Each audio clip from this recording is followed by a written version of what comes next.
सहनावतु सहनौ भुनक्तु सह वीर्यं करवावहै तेजस्विनावधीतमस्तु मा विद्विषावहैः। ओम शांति शांति शांतिः। हरि ओम श्री गुरुभ्यो नमः। हरि ओम।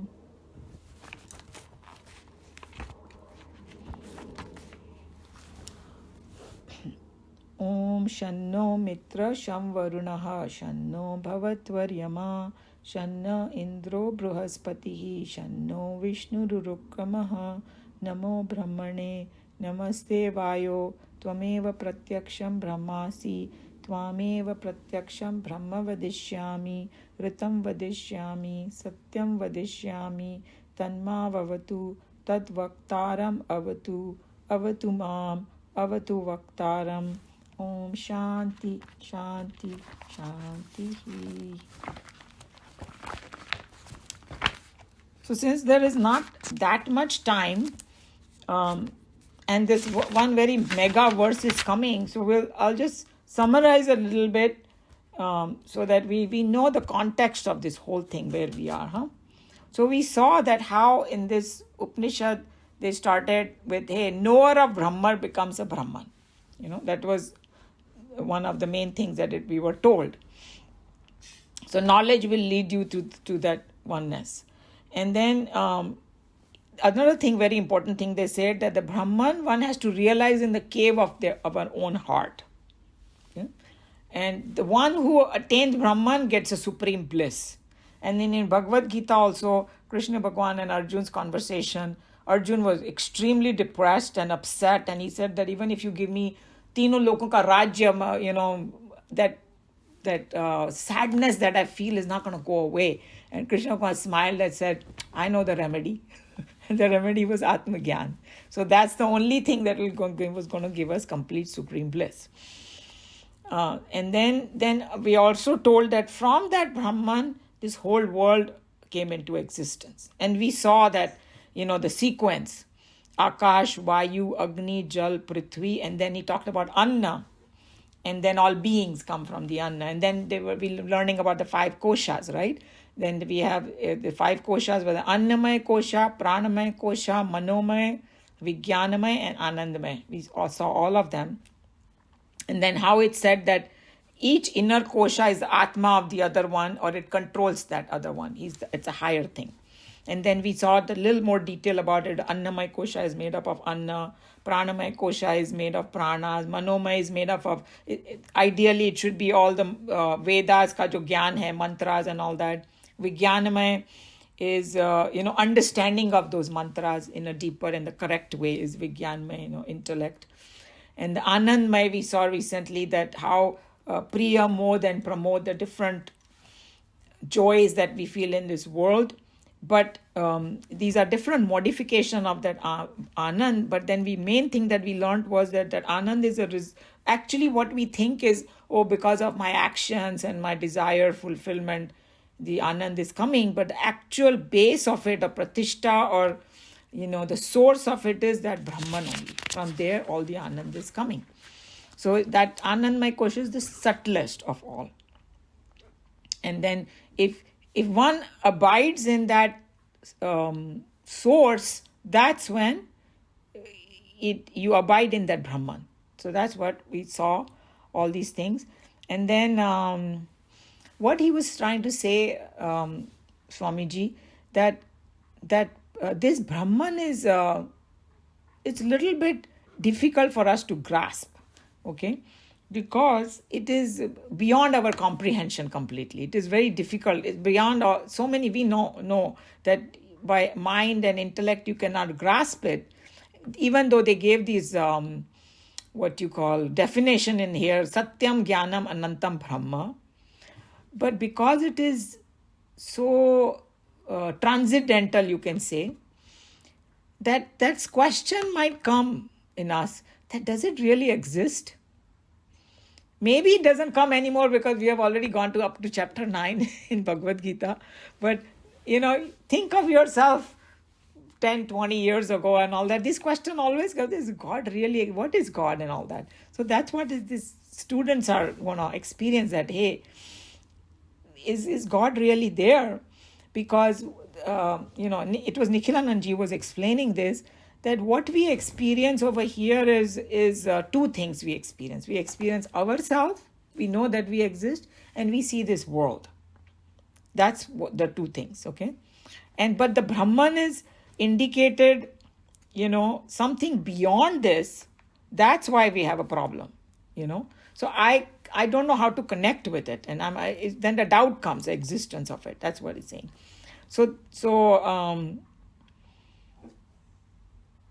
And then there was one verse that was before this that we did, which said that if you don't believe in that Brahman, or maybe the way we have to put it, if you don't have that Shraddha, as though you become non-existent. Why? Because you will not put an effort to know it. Tum asat mein jiyoge, And then we talked about that shunya, devoid and all that, because you will become devoid of that self-effort, the purusharth you will not do, because, you don't believe in it. That's what the problem happens. But one who has faith, okay, I'm studying in the scripture, Krishna Bhagavan is saying, all these saints and sages are saying, then I will follow the path and I will gain the abidance in the Brahman. So then, after hearing all these things, the students had a question. Okay? And the question was, obviously, it was a little hidden questions were there, because one question was this, that, how do I say it? If all of us are made up from Brahman, that's what we learned, right? Through Akash, Vayu, Agni and all that, and then finally the food comes, and then we are made of food and all that, and then, okay, I don't know this, I didn't put effort. So when I quit this body, technically speaking, I should merge back with that Brahman. Why do I need to make an effort? And the example is given, Swamiji gave a gold chain example, and here some other people gave the pot and the mud example. Suppose if the pot doesn't know that I'm made up of mud. So a student is saying, who cares? When the pot breaks, it goes back to the mud anyway. You see the doubt of the students? So why do you have to make that effort? So that's what's the question. But what Swamiji was trying to say is, there's a hidden question behind it. The students still have a doubt about whether there is a Brahman or not. That's the basic question.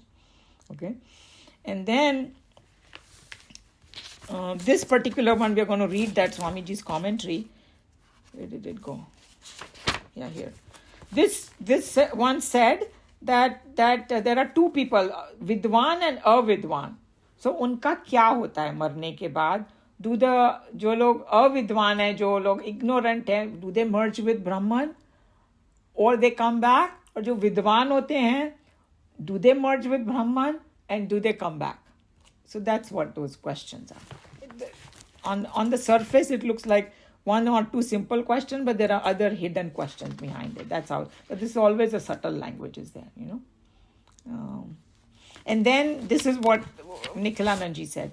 He said that the fact that the creation is there, the fact that we are there, that's what gives us the indication that something out there is there. See what I'm saying? If the effect is there, the cause has to be there. Otherwise, you will say, effect has come, it's a causeless thing. It came from nothing. How can nothing? I think today Meenaji is not there. She had brought that question that, hey, from nothing, something cannot come. Something has to be there for something to come. So that's why the existence of Brahman is there. You understood what I'm saying, right? The people who say that nothing was there, how can something come from nothing? So if the effect is there, cause has to be there. So the fact that the world is there, the cause has to be there. And that's what they're going to explain. That's why the next verse says about the theory of creation will come in, because that's what will explain the existence of Brahman. That's what they're trying to say. So this is the summary. Any question about that? So we can go ahead and read. Who would like to read?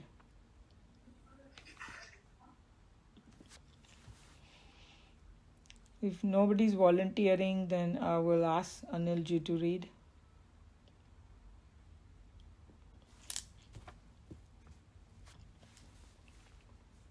Thereupon arise the following questions.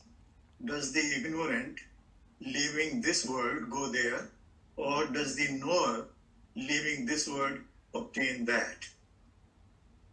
The diligent and daring intellectuals that they were, the children of that age, in their extreme self-integration, could not only follow faithfully the highest philosophical discourses, but they could see much beyond their classroom.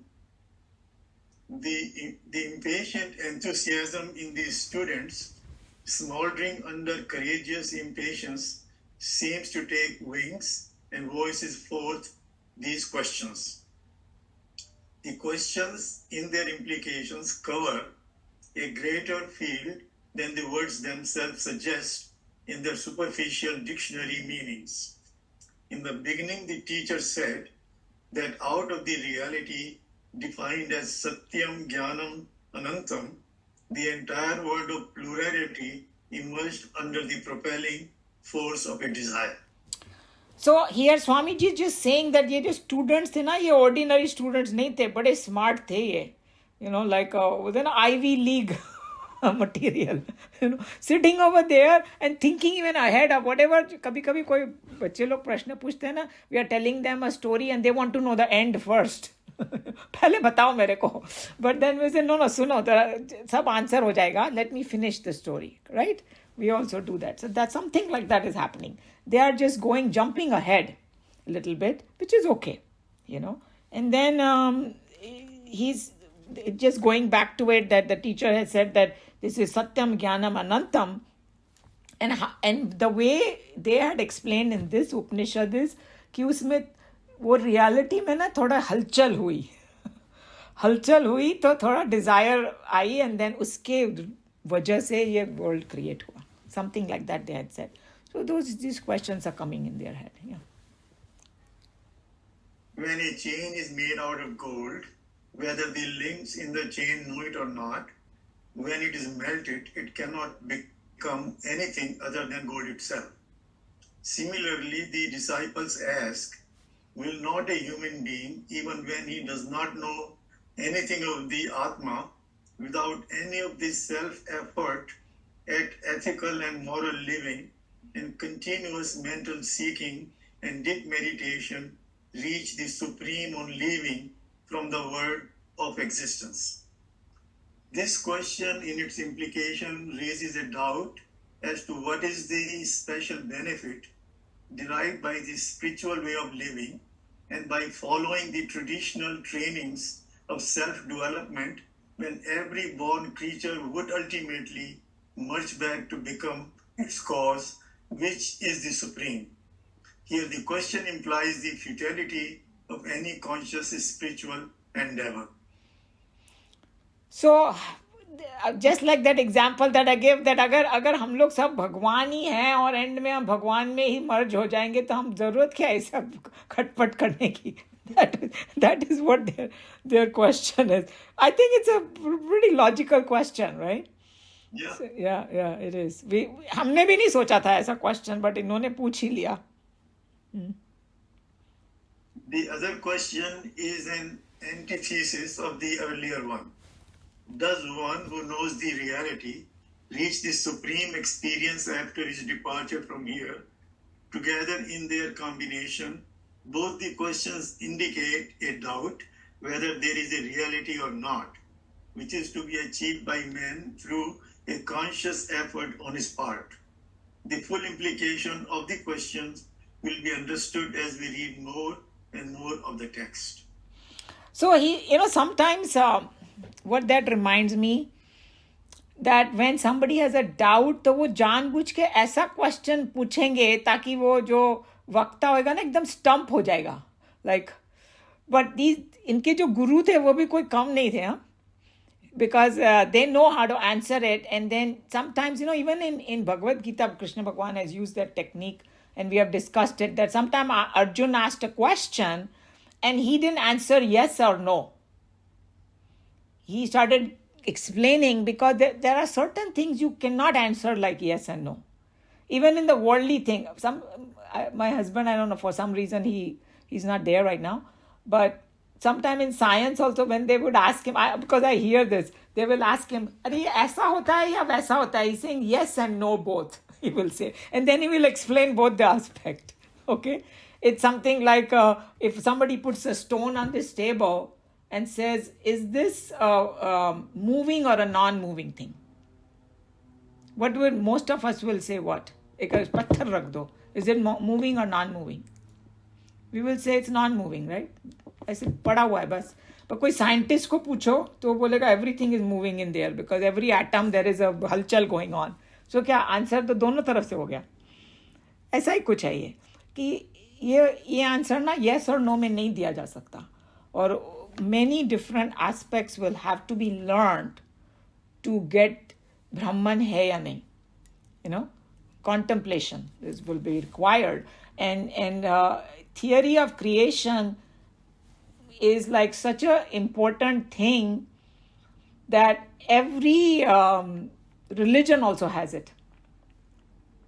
अलग का अलग अलग है और सब में कुछ कुछ truth होगा because it's not such a simple thing to explain, you know. So they just take this theory, explain theory of creation, and through that understanding it, some aspects of Brahman will get clearer and clearer in our mind. So even Swamiji is going to explain that after this question is not going to be answered just in yes and no, but as we learn more, the clarity will come. That's what he's trying to say. So, any question on these questions?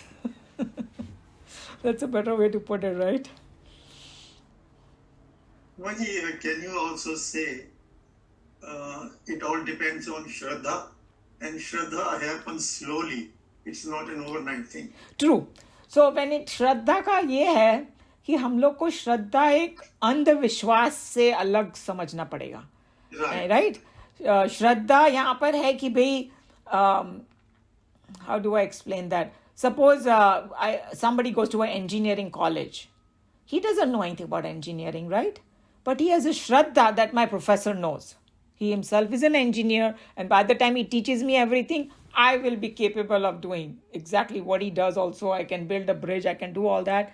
So intellectually, you have a complete faith and understanding that he can do it because of whatever you know. So यहाँ पर ऐसा कुछ है कि ये जो, you know, if Shastras are saying Satyam Jnanam Anantam Brahma, and if you realize that Brahma, you became totally blissful, and I see these people who are blissful, you know, so that means they got it. That means that's why I want to get it. So then you can call it a Shraddha. But, you know, somebody says, oh, no, you do this 10 different things, you know, some weird things, and you will get Brahman, then that will be Andhavishwas in my mind, you know. And what is that's the difference between fanatics and the self-realized people. Absolutely. Fanatics also have big Shraddha, but it's without knowledge. It's the wrong thing. Exactly. Because that topic is coming in Bhagavad Gita slowly towards the end of the, you know, Bhagavad Gita. The Shraddha bhi 3 type ki hoti hai. Tamasic, Rajasic and you know, Sattvic Shraddha. So Tamasic mein, you know, Shraddha in wrong things. किसी को चोरी में श्रद्धा होएगी. I can become rich by doing, you know, a lot of theft. वो भी एक श्रद्धा ही है उसकी. He believes in that, you know. True. What you're saying is very true. So this question, you know, whether Brahman exists or not, will logically understand that, you know. But the simple answer is, if there is a effect, उसका कुछ cause होता ही है. Right बोलते हैं ना, जहाँ धुआं है वहाँ कहीं आग लगी होगी. ऐसे बोलते हैं ना हिंदी में. तो अगर ये दुनिया हमें दिखाई दे रही है और हम सोचे हैं ना, हम कहाँ से आए हैं, कोई तो होगा हमारा बनाने वाला, राइट, जिसने भेजा है हमें कुछ करने के लिए. कौन है वो? You know, that's what we're trying to learn. I find it very stimulating, interesting, you know, the way they approach it.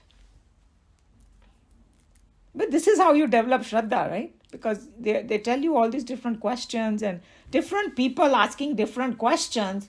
Then you say, okay, I want to know about that too, you know. That's how we have to look at it. But the effort should be with Shraddha. You have to, instead of not believing, you have to start believing. This is what it is, Anilji. That's why Krishna Bhagwan made that statement in Bhagavad Gita, Shraddhavan labhate gnanam. If you want knowledge without Shraddha, you cannot, because you will drop out very quickly. Exactly. You will not make an effort.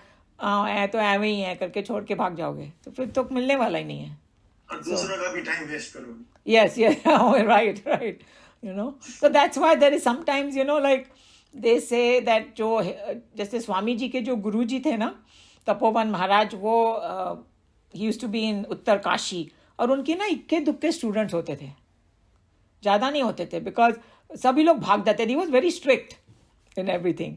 तो इसलिए कि मेरे को चाहिए ही नहीं ज़्यादा लोग. जो लोग एकदम जिनमें बहुत मुमुक्षुत्व है, वही चाहिए मुझे. But then Swami ji took a totally different approach. इसलिए मैं पूरी दुनिया को सिखाऊंगा, जो जिसको आ जाओ, सभी आ जाओ. Because he felt like there was so much to learn, and all these people who are educating in a college and having big degrees, they have no clue about Brahman and all that, and their life can become so much better according to him, that if you know this. So that's why he had his own way of thinking. So each one has their own way of thinking. Both are correct in their own way, I guess. But they always say that it's like Vivekanandaji's guru just stayed in one place, didn't go anywhere, didn't speak much English and all that, पर उन्होंने विवेकानंद को तैयार कर दिया पूरी दुनिया को. वैसे ही तपोवन महाराज जी stayed in one place, even though he knew English, he knew many different languages, but he just didn't go all over the world spreading it, but he prepared one student to go and do everything. So that's how it is. Any other comment? Joe, you are very quiet today. I can't hear you. We cannot hear you still. पता नहीं क्या हुआ, unmute हो गया, फिर भी नहीं हम सुन पा रहे. Some audio problem is there. Okay. So I guess we will meet. Okay, next week we will do it in the temple. And I don't know how many of you can come, but if I have 2-3 people, I'm still willing to do it. The more come, more the merrier, better it is. But I will send a reminder. So we'll do it in the temple next week. Okay? All right. Om Sarve Bhavantu Sukhinah, Sarve Santu Niramaya, Sarve Bhadrani Pashyantu, Ma Kashchit Dukha Bhag Bhavet. Hari Om Shri Guru Pyo Namaha. Hari Om.